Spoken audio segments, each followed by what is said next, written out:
In a courtroom already gasping under the weight of scandal, day 10 of the trial didn't just escalate the tension, it detonated it. The air shifted, jaws tightened, and then it happened. The judge, almost hesitating, uttered a name that shattered the room like glass. Jennifer Lawrence. Not on a movie poster, not at the Oscars, but in a federal courtroom, named under oath as a protected witness. Cameras weren't allowed inside, but if they had been, you'd have seen the jury lean forward, in synchronized disbelief, and then silence. The kind of silence that swallows breath, because this wasn't a cameo, it was a confession. Not from the actress you think you know, but from the survivor Hollywood tried to erase. A woman who, long before Cassie Ventura filed her explosive lawsuit, had already sounded the alarm. She didn't go to TMZ. She didn't post a cryptic tweet. She wrote a sealed letter, a warning addressed not to individuals, but to the machinery behind the scenes. "I won't disappear," she wrote, in 2012. "I won't be the next Cassie." What did she mean? At the time, no one asked, but what she saw that night in Beverly Hills still haunted her. Silent black SUVs with no plates, women escorted into luxury hotels under aliases, rooms with no windows, doors without numbers, only symbols. She described mentors who demanded total surrender, and floors that only unlocked with retinal scans. This wasn't fantasy. It wasn't a script. It was a glimpse behind Hollywood's velvet curtain, and what she witnessed terrified her enough to vanish for years. Now she's back, and she's naming names. Her testimony drew a direct line between her own trauma and the allegations Cassie leveled against Sean Diddy Combs. The same patterns, the same people, the same invisible architecture of exploitation. Jennifer described NDAs thicker than scripts, contracts that traded silence for survival, and hotel rooms scrubbed of DNA within hours. But it didn't stop there, because then came the aliases. One in particular, Frank Black, sent chills across the gallery. An industry fixer, allegedly tasked with making problems vanish. Lawrence testified that she heard his name whispered during Cassie's darkest moments, too. And suddenly, the case was no longer about one man. It was about a system, a playbook, a coordinated cover-up that stretched across time, fame, and continents. The prosecution opened their session by reading one chilling line from her sealed letter. "Fame doesn't protect you in rooms like that." By the time she finished her testimony, you could feel the ripple of fear across the courtroom. Journalists were shaking. Lawyers were whispering to each other. Even the judge looked pale. This wasn't just another witness. This was the crack in the dam, and it's only the beginning, because what Jennifer Lawrence revealed, names, codes, secret retreats, and even a rumored rebirth program in 2017, suggests a blueprint for manipulation that implicates not just Diddy, but multiple power players. This trial has evolved from a scandal into a reckoning, one that threatens to pull back the curtain on every red-lit hallway, every coerced signature, and every mentorship turned nightmare. So buckle in, because this story isn't going away. It's rewriting everything we thought we knew about power, fame, and what really happens when the cameras stop rolling. Stay with us, because what happens next could shatter Hollywood as we know it. 2012 letter, a warning ignored, reveal the prophecy that no one took seriously until now. Years before headlines screamed Cassie Ventura's name, before lawsuits, raids, and televised courtrooms, Jennifer Lawrence saw the storm coming, and she tried to warn us. In 2012, at just 22 years old, she penned a letter that prosecutors now call Exhibit 17A. It was meant to be private, a confession maybe, a lifeline, but above all, a warning, one that went unread, buried by publicists, shelved by agents, and quietly ignored by a machine that thrives on silence. The letter opened with a chilling line that prosecutors say still haunts them. "I won't disappear. I won't be the next Cassie." At the time, no one questioned it. No one even knew what she meant. But today, those words are a prophecy, because everything Jennifer described in that letter mirrors, almost word for word, the allegations Cassie Ventura would make over a decade later. The setting? A high-profile charity gala in Beverly Hills, billed as a networking event for young actors, influencers, and studio execs. But Jennifer says it wasn't a party, it was a trap. She wrote of arriving in a black SUV with no plates. Inside, masked, women distributed champagne and iPads for digital signatures. Lawrence later discovered those signatures were NDAs, binding contracts disguised as release forms. She described being ushered down red-lit hallways by handlers who called her talent, though she had no scheduled appearance. She remembered floors so silent it felt like a hospital, rooms marked not by names, but by numbers, and one door in particular, padded, windowless, and ice-cold. She called it the point of no return. Inside that room, she said, time collapsed, faces blurred, but what stuck with her was the smell, baby oil, incense, and disinfectant, and the camera lenses she couldn't see, but could feel. In court, prosecutors compared this directly to the so-called freak-offs described in Cassie's lawsuit against Sean Combs. Hotel suites gutted and transformed into stage sets, lit with candles, stocked with ketamine, baby oil, and high-end audio, recording equipment. Lawrence's descriptions aligned so precisely with raid photos from Combs' Miami property that the gallery reportedly gasped when they were shown side by side. The trauma didn't stop when she left. A sealed psychological report from 2013 confirmed Jennifer suffered from acute dissociation, memory lapses, and night terrors, diagnoses consistent with GHB and ketamine ingestion. Her team announced a media break citing exhaustion, but now, prosecutors say that's code, a PR tactic that Combs also allegedly used after violent episodes with Cassie. In both cases, the industry looked the other way. But Lawrence's letter didn't just document the night, it mapped the whole ecosystem. She referenced shadowy figures she met that evening, powerful, faceless men whose names didn't appear on any guest list. She referred to one of them as Frank Black. In court, this alias appeared again, tied to alleged operations involving encrypted flash drives, burner phones, and gag clauses buried in endorsement deals. One clause forbade unauthorized discussion of non-public development sessions. Euphemism prosecutors now link to organized sex trafficking. It gets darker. Lawrence's letter mentioned a girl named Veronica wearing a diamond choker and holding a red folder. That name, Veronica Bang, would later appear in a 2011 email from Cassie to her legal counsel, warning that Combs had threatened to leak sex tapes and sabotage her career. The folder, she claimed, held dirt on Kid Cudi, Justin Bieber, and a Grammy-nominated producer, allegedly gathered to use as blackmail collateral. Then there's the Red Room. Jennifer described it as a surveillance lounge with two-way mirrors and a wall of touchscreen monitors. She said she saw other women through the glass, some laughing, some unconscious. But what stuck with her was the man on the couch, calmly, eating shrimp cocktail, watching all of it. She never said his name. She didn't need to.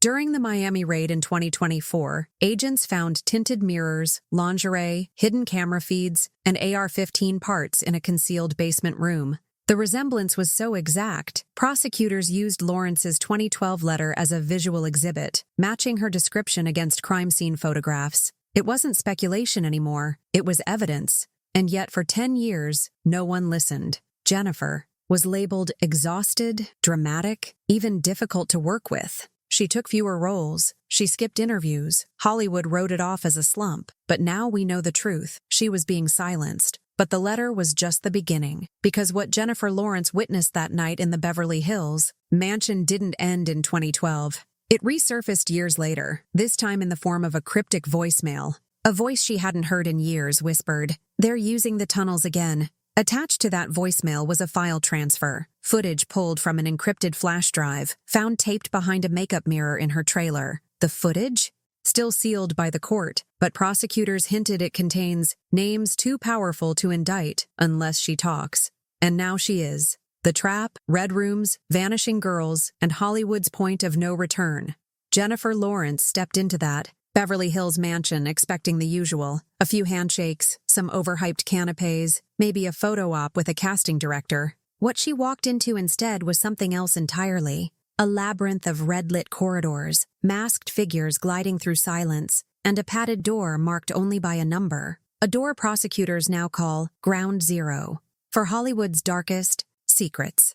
The invitation was glamorous enough, an exclusive charity gala for young talent, the kind of event agents push rising stars into. The same bait Cassie Ventura described in her civil complaint against Sean Diddy Combs. According to both women, these events weren't about philanthropy. They were meticulously staged traps, the kind that dangle dreams while sealing fates. Jennifer arrived in a black SUV with no plates. She wouldn't realize until years later that this exact vehicle description, unmarked, window-tinted, traced to shell corporations, would appear in FBI raid reports on Combs, Miami, and Los Angeles estates. Lawrence testified the driver never spoke. He wore gloves. When they arrived, a guard took her phone and slipped it into a labeled pouch. No devices past this point. It was the first rule. The second? Sign everything, ask nothing.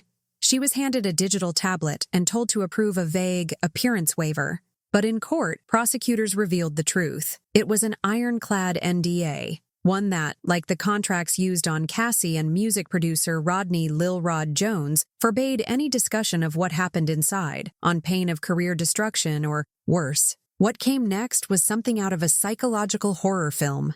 But this wasn't fiction. This was sworn federal testimony. Jennifer described being led through narrow corridors lit in soft red. The music was ambient, almost hypnotic. Women in masquerade masks served champagne, while suited men lingered in corners, watching. Some were familiar from red carpets, others she'd only seen in trade magazines. Executives, agents, fixers. She was told to relax, that he'd be down soon. She assumed it meant a director or sponsor, but no one ever came. Instead, her handler led her to a numbered room. No name, no explanation, just a soft knock and a push through the threshold. Inside, Lawrence said the air changed. It was soundproofed, cold, too clean, like a hospital. There was a couch, a mirror, dim lights, no clock, no windows, and someone else watching from behind the glass. She called it the point of no return. In court, agents displayed photos from Combs's Miami mansion, rooms with two-way glass, LED fixtures rigged to camera equipment, and a floor plan that matched Jennifer's memory exactly. Same configuration,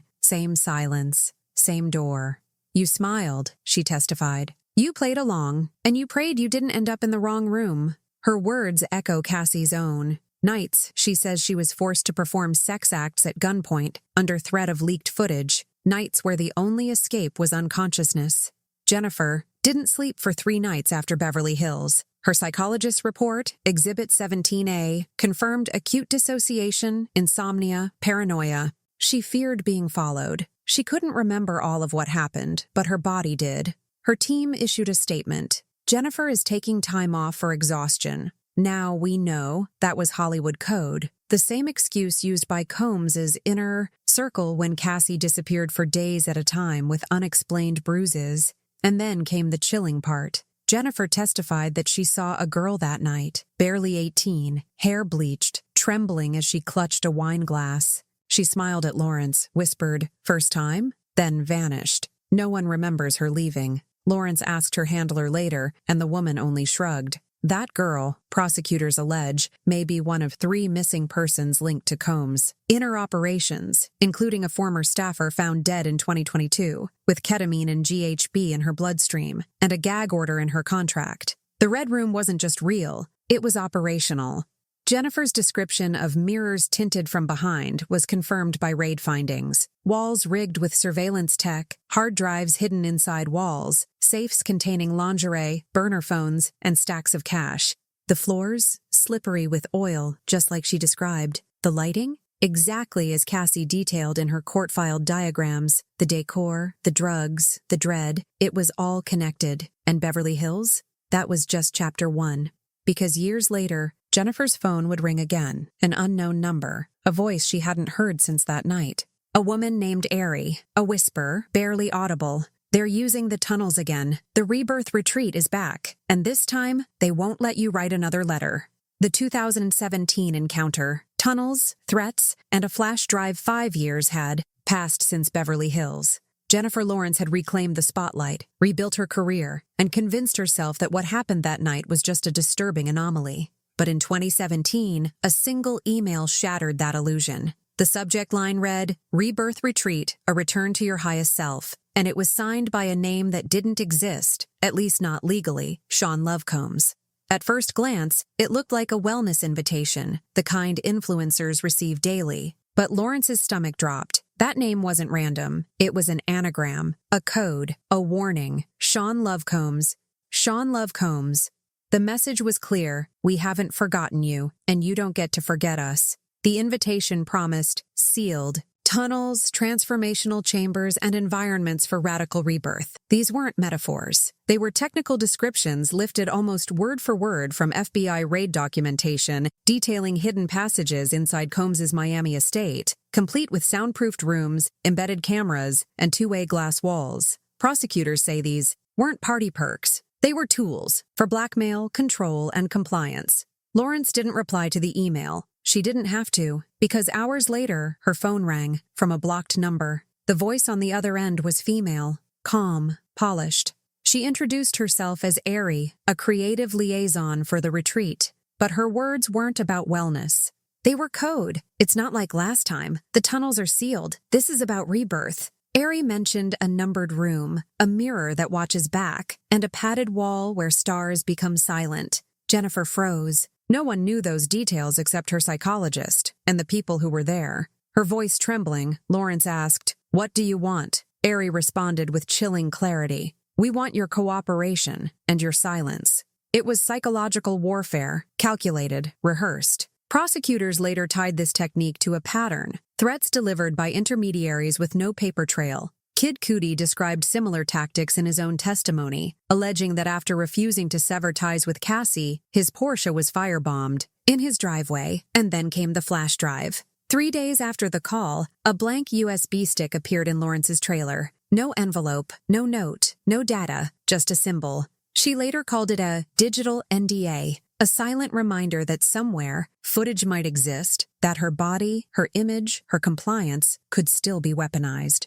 Federal agents confirmed this tactic matched other FBI findings. Combs's circle kept drives with encrypted folders, some wiped clean, others allegedly containing footage from events staged in hotel suites and private mansions. But the most terrifying part? Just days later, a paparazzo who had secretly photographed Lawrence leaving her trailer, flash drive in hand, vanished. His phone was later found shattered near Mulholland Drive. His last uploaded image? A grainy, zoomed-in frame of the flash drive. He never posted again. Law enforcement couldn't confirm foul play, but prosecutors noted a pattern: missing phones, burned vehicles, erased metadata, exactly what happened in several cases tied to Combs's network. Mulholland Drive wasn't just a backdrop for a David Lynch film. It was, in this case, a real-world symbol for a Hollywood system that distorts reality, deletes truth, and disappears the inconvenient. And then came Exhibit 18A, a Polaroid, slipped under Lawrence's door. No envelope, no fingerprints, just a pourri photo of her from 2012. She's seated in the numbered room, her eyes glazed, her makeup smeared. Across the bottom, written in glitter marker, "You looked better in red lighting." The handwriting matched that of Ari, confirmed via signature. Comparisons to booking logs from the 2017 retreat. But the message? That was personal. That was memory turned into menace. That was a declaration of ownership. In court, the prosecution didn't call it stalking. They called it containment, a method used by powerful figures to make survivors feel watched, no matter how far they run. And the tunnels? They were real. FBI agents confirmed blueprints showing underground corridors linking the Miami mansion to a neighboring property under a shell company. Surveillance footage revealed guests entering one building and never being seen leaving, except by car. Hours later, eyes vacant. Jennifer's rebirth retreat invite wasn't a scam. It was a ritual, one designed not to heal, but to re-indoctrinate. And she wasn't the only one. The language Eerie used, rebirth, sealing the past, creative silence, matched verbiage in promotional emails to other women, some of whom were later identified as Jane Does, in Combs's sealed civil suits. And the final parallel? The hotel cleanup orders. Lawrence recalled the Beverly Hills staff scrubbing candle wax off the walls, pouring bleach into the drains, and vacuuming baby oil out of shag rugs. That exact phrase, hotel deep cleaning post-event, appeared in payment memos found on Combs' assistant's laptop. Same timing, same substance, same silencing. But Jennifer wasn't going quiet, because she kept that flash drive. She kept the Polaroid. She gave them both to federal agents. And what they found next, inside a second flash drive recovered from a Miami wall safe, connected her story to a third survivor, a name prosecutors never thought they'd hear. A woman presumed unreachable, a ghost. Contracts and silencing clauses.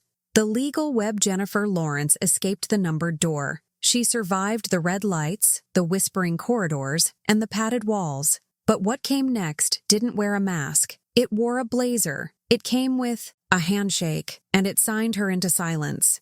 In court, prosecutors didn't just present memories, they presented paperwork, and buried in that paperwork were some of the most terrifying weapons in Hollywood. Not guns, not blackmail tapes, but clauses. Clauses dressed as career opportunities. Clauses hidden under headers like standard morality provision and confidential mentorship protocol. Clauses that turned freedom into a footnote. And it all started in 2013 with perfume.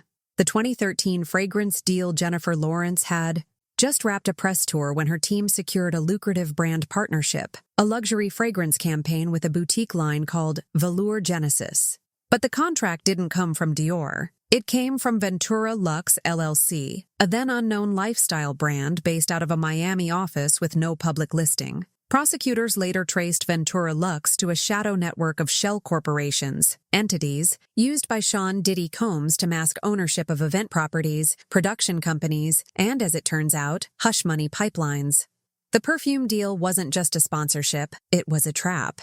Page 37. Tucked deep into the boilerplate was a clause requiring Lawrence to refrain from disclosing any non-public development sessions involving affiliated figures from the brand's creative consortium. That creative consortium, it included Combs, and non-public sessions, code for the freak-offs. Lawrence told the court, it wasn't about fragrance, it was about silence. The contract threatened termination and legal retaliation if she spoke about legacy disruption, a term prosecutors decoded as whistleblowing, and she wasn't alone. Cassie's lawsuit, 2023, uncovered similar verbiage in her Bad Boy Records contract. Clauses prevented her from discussing her mentorship sessions with Combs, sessions she later described as organized abuse. Producer Rodney Lil Rod Jones testified that Combs's legal team inserted morality clauses into studio deals, provisions that forced signees to remain silent about what he called drug rooms, coercion chambers, and grooming rituals. One clause even forbade discussing intimate industry mentorship events involving candlelight, bathing, and audience participation. That wasn't just coded, that was chillingly specific. Exhibit 18C, the redacted list.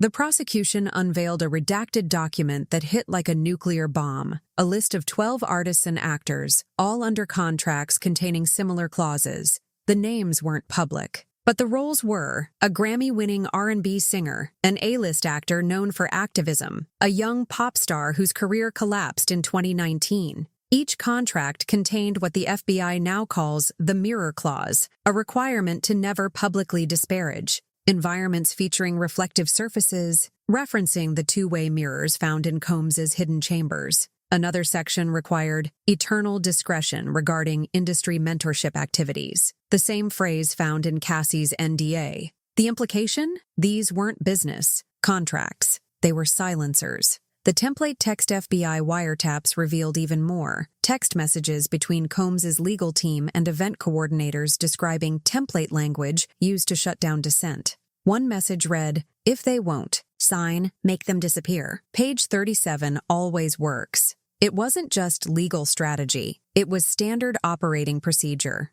Kid Cudi's 2022 interview. In a 2022 podcast interview, Kid Cudi dropped a cryptic line. "I've seen paperwork that looked devilish, like a curse written in Times New Roman." Fans laughed, but prosecutors now believe he was referencing Combs's ethics clauses used to sabotage reputations and bar access to industry platforms. And then came Exhibit 18F, a plaque, a press release, a photo op, the Women in Empowerment Award 2014. Jennifer Lawrence was the honoree. The event was hosted by a group called Eunoia Society, which claimed to promote female leadership in entertainment. But the society didn't exist. It was another shell company, one linked directly to Combs via wire transfers totaling $175,000 that paid for the venue, PR team, and awards dinner. The award was a setup. Recipients were asked to sign a release to participate in a limited docu-series filmed on site. That release contained, you guessed it, a silencing clause.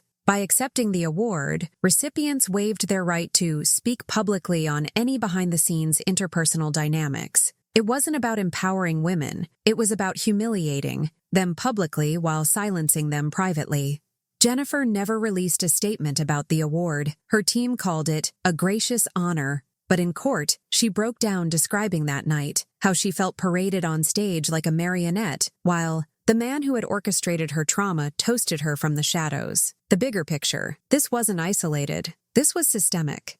Prosecutors say Combs used this legal machinery to create a culture of control, one where contracts were camouflage and victims were co-authors of their own silence, a system where NDAs replaced threats, gag orders replaced bruises, clauses replaced cages, but cracks were beginning to form, and when one of the redacted names in Exhibit 18C came forward, Jane Doe Number 3, everything changed. She had no legal team, no record deal, but she had something else: a letter, dated 2022, sent to Jennifer Lawrence, and signed with one word: eerie. The aftermath, breaking the silence. She thought the nightmare ended in courtrooms, in raids, in depositions filled with shaking voices and redacted names. But for Jennifer Lawrence, the final chapter didn't arrive in a file folder or a subpoena. Arrived in a box, a plain cardboard box, unmarked. Left at her doorstep one morning in early 2022. Inside were three things: a pair of latex gloves, a vial of pink glitter, and a single Polaroid photo with a note scrawled in red ink. "You looked better," in red lighting. Red lighting revisited, the message wasn't random. It was a reference. A deliberate callback to the room she had tried to forget. The Beverly Hills suite in 2012, lit in crimson, draped in velvet, sealed behind a numbered door. The same red lighting documented in FBI raid photos from Combs' Miami mansion. Photographs of playrooms with BDSM equipment, soundproof walls, and shelves of lubricants. The same design found in the hidden chambers Cassie described. The same atmosphere victims said was engineered for psychological domination. The gloves? Not just symbolic. They were the exact brand used by hotel staff employed by Combs' team. Lawrence confirmed it in court. "I recognize them. They were what the maids wore when they came in with bleach, baby oil, and silence." In multiple testimonies, including Cassie's, witnesses described hotel rooms deep-cleaned after private events. Rooms stripped of DNA, digital traces, and dignity. Mulholland Drive, where glamour meets fear. Then there was the photographer. Days after Lawrence received the box, a paparazzo known for trailing A-listers vanished without explanation. His last known location? A turnout along Mulholland Drive, a road long synonymous with Hollywood's illusions, now cemented in its nightmares. His shattered phone was found in the dirt. "They wanted me to know they could erase anyone," Lawrence said, "even the person behind the camera." It wasn't the first time someone close to her went missing after asking the wrong questions. The fake award scam, gaslighting, one. Soon after, Lawrence's publicist received an email. She'd been selected to receive a Creative Empowerment Award from the Combs Foundation. The press release even included a quote she never gave: "Thank you, Diddy, for investing in young voices." She never RSVP'd. A week later, the event, and the entire foundation, vanished from the internet. Prosecutors compared it to Combs's pattern of fake charities and pop-up award shows, tactics also seen in Cassie's case, where staged empowerment galas were used to disarm and groom attendees under the guise of mentorship. The glitter vial found in the threat box? Not for decoration. According to Kid Cudie's testimony, Combs's associates distributed glitter capsules laced with drugs, including ketamine and MDMA, at his private parties. Prosecutors believe the vial was a message: "We still have the party favors, and we still have you." Exhibit 17E, the journal entry that became a manifesto, inside a sealed evidence bag marked 17E, was something else, something raw. A page torn from Lawrence's journal. "If I disappear, send this letter. It started in the Red Room. It ends here. It was a chilling parallel to a 2011 email from Cassie, signed under the alias Veronica Bang, that read, "If I die, it's not an accident." Two women, 10 years apart, same warning, same predator. The final confrontation, and then came the moment of reckoning. At a 2022 industry gala in Los Angeles, Lawrence was cornered by a well-known entertainment attorney linked to Combs's network. Man whose name appeared in multiple wire transfers now under FBI scrutiny. His words? "Still walking around like you're untouchable?" Lawrence didn't blink. "I'm not afraid of rooms anymore," she said. "I'm the one holding the door." The comment echoed Cassie's final court filing from 2023. "I'm done being silent. The doors are opening." the courtroom's reckoning when, asked under oath why she chose to testify now, after a decade of NDAs, threats, and trauma, Lawrence cited one haunting image, a news headline that vanished. It was Cassie's lawsuit, filed and buried in the same week, replaced by coverage of a nightclub appearance, a fashion launch, a smokescreen. Lawrence believed it was no accident, and when she heard rumors of a vault, a hidden server buried in Combs' encrypted estate files, containing terabytes of footage used for blackmail, she knew she had to speak. She wasn't just a witness. She was a survivor of a system, a machine that silenced women not with force, but with contracts, a system that burned Cutie's car, that erased Lil Rod's hard drives, that wiped Cassie's lawsuit from the search engine, that used shell companies to hand out awards and then hand out threats. Fame doesn't protect you, Lawrence told the court. Silence does. And today, I'm breaking both. As Jennifer stepped down from the stand, the gallery didn't see an Oscar winner. They saw a woman who'd outplayed Hollywood's darkest game. But this trial wasn't just about Diddy. It wasn't even just about Jennifer. It was about every survivor still waiting for their truth to escape the vault, every clause signed in fear, every glitter-stained threat that never made the news. Because behind every red carpet is a red-lit room, and behind every contract is a door some were never meant to walk out of. The cameras have stopped flashing, the headlines are fading, but somewhere, in a sealed tunnel or a wiped hard drive, the real story still whispers, and maybe now, someone else will listen. Conclusion. A message to the industry: fame doesn't protect you, silence does. And today, Jennifer Lawrence broke both. Her testimony didn't just echo through the courtroom. It tore through an industry built on silence and spectacle. It connected dots the media missed. Cassie's lawsuit, Kid Cutie's arson, FBI raid footage, erased hard drives, shell contracts, and blood-red lighting no one dared to describe out loud. Jennifer didn't name names for fame. She named them for the girls still signing NDAs, for the ones still walking into numbered doors, thinking it's just another party, and for every artist who was handed a microphone, only to be told, don't sing about that. This isn't just about Diddy. It's about every room with mirrors, every contract with a hidden clause. Every survivor who was told, we can make you disappear. The system wanted her silence. She gave them the truth instead. And now, the industry has a choice. Keep polishing the red carpet, or finally turn on the lights. In the red room,